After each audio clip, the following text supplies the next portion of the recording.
আসসালামু আলাইকুম রহমতুল্লাহি ওয়া বারাকাতুহু।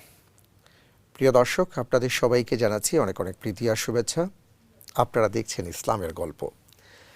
আজকে একজন মহান সাহাবীর ছোট্ট একটা গল্প আপনাদের সামনে উপস্থাপন করব।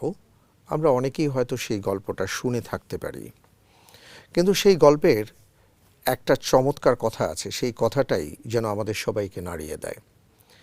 আমরা খলিফাতুল মুসলিমিন ওমর বিন খাত্তাব রাদিয়াল্লাহু তাআলা আনহুর ৯ বছরের শাসন আমল সম্পর্কে কম বেশি অনেকেই জানি। এমনকি তিনি এমন একটা পর্যায়ে চলে গিয়েছিলেন যে গোটা পৃথিবীর প্রায় অর্ধেক ইসলামের ইসলামের শাসনে চলে আসছিল।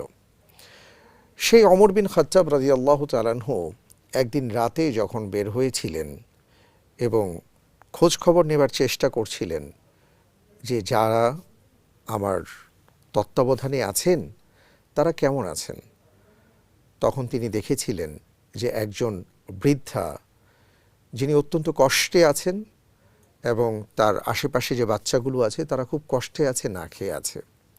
তিনি তাদের সাথে কথা বলেছেন, তাদেরকে বলেছেন যে আমি তোমাদের জন্য সব ব্যবস্থা করছি, এবং তিনি তাই করেছিলেন। এবং তাদেরকে এটাও বলেছিলেন যে আগামীকালকে খলিফাতুল মুসলিমিন ওমর বিন খাত্তাবের দরবারে যাবে, তার কাছে যাবে, এবং তিনি তোমাদেরকে যতটুকু সম্ভব সহযোগিতা করবেন।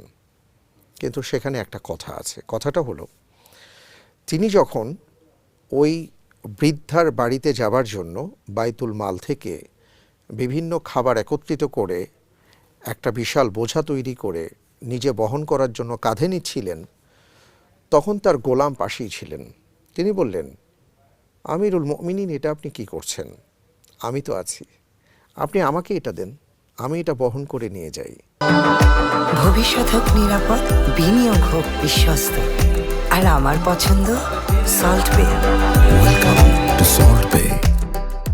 তিনি তখন বলেছিলেন তার গোলামকে যে কিয়ামতের ময়দানে আল্লাহ তাআলা যদি আমাকে এই বিষয়ে জিজ্ঞেস করেন এবং এটা যদি একটা গুনাহের বোঝা হয়, সেই বোঝাটা কি তুমি বহন করবে? তার সাথে থাকা গোলাম এই কথা শুনে থতমত খেয়ে গেলেন। তিনি বললেন, আমার বোঝা আমাকেই বহন করতে দাও। প্রিয় দর্শক, এটা হলো আমার মূল কথা। আমরা আজকে অনেকের ক্ষেত্রেই দায়িত্বশীল। আমাদের কর্তৃত্বে, আমাদের তত্ত্বাবধানে এমন অনেকেই আছেন যাদের ব্যাপারে আমার দায়িত্ব আছে, কিন্তু আমরা কি কখনো ভাবি যে তার দায়িত্বের ব্যাপারে আমাকে জিজ্ঞাসিত হতে হবে?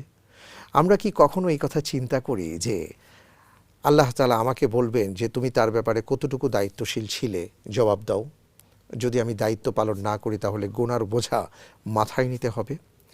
ওমর বিন খাত্তাব রাদিয়াল্লাহু তাআলা আনহু এই ব্যাপারে সতর্ক করেছেন।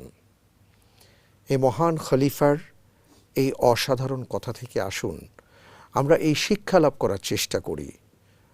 আল্লাহ তাআলা যদি আমাদের কাউকে কোনো ক্ষেত্রে দায়িত্বশীল করেন, তাহলে অবশ্যই যেন সেই দায়িত্বটা আমরা সুচারুরূপে সম্পন্ন করার চেষ্টা করি। আল্লাহ তাআলা আমাদের সবাইকে সেই তৌফিক দান করুন। আমিন। সবাইকে ধন্যবাদ।